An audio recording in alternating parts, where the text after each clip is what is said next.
Welcome to Bollywood spy ma'am. Thank you.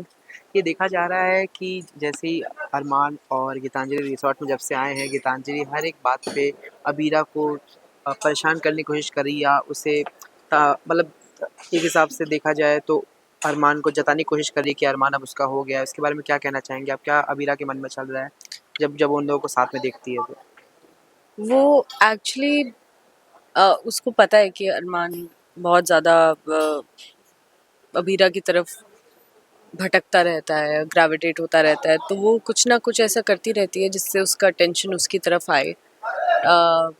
And वो प्यार करती है अरमान से, तो उसका वो इंटेंट रहता है कि वो किसी तरह उसको वो करने की कोशिश करे।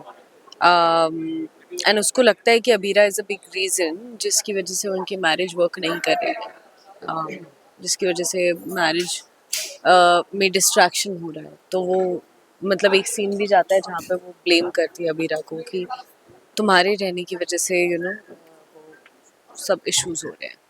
बट ये भी देखा जा रहा है कि अरमान का भी अबीरा की तरफ, भले उसने गीतांजलि शादी कर ली है, पर अबीरा की तरफ ही वो आज भी अबीरा से ही प्यार करता है और अबीरा के मन में भी उसके लिए फीलिंग है। तो क्या ये देखने को मिल सकता है कि अबीरा अरमान फिर से एक हो, अभिमान एक हो जाएंगे? ये तो नहीं पता, बट ये चीज़ तो है कि मतलब अबीरा के मन में भी फीलिंग्स है एंड अरमान कुछ मजबूरियाँ में उसको शादी करनी पड़ती है। वो रीज़न भी बताता है अबीरा को एक कॉन्फ्रंटेशनल सीन में, तो वो बताता भी है कि मुझे शादी नहीं करनी थी, मुझे ऐसा लगा कि उसको गलतफहमी हो जाती है कि अंशुमन और अबीरा की शादी हो रही है, फिर वो शादी कर लेता है।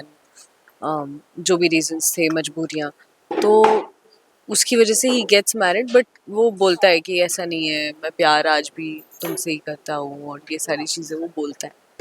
बट ये भी देखा जा रहा है कि इन दोनों के बीच में मायरा पिस रही है क्योंकि उसको माँ बाप दोनों का प्यार चाहिए रहेगा, लेकिन जब अबीरा और अरमान एक नहीं है। ऐसा नहीं है, इनफैक्ट उसको दोनों का ही मिल रहा है।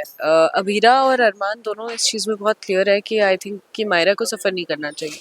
तो जब भी ऐसी कोई बात आती है, जब मायरा बोलती है कि मम्मी पापा साथ में और ये सारी चीज़ें, तो कई बार ये लोग गिव इन कर देते हैं कि ठीक है, क्योंकि उसको डिप्राइव नहीं कर सकते एक मदर के या फादर के प्यार से। सो ये चीज़ में दोनों क्लियर हैं और एंड कॉमन ग्राउंड पर है कि ये बच्चा तो इफेक्ट नहीं होना चाहिए।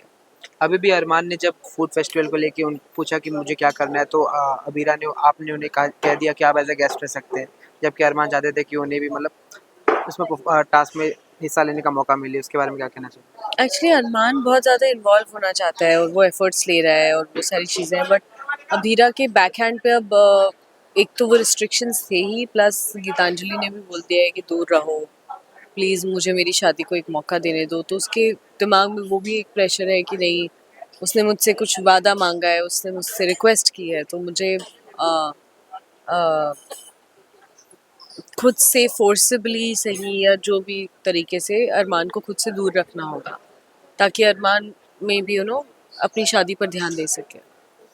Thank you so much. Thank you.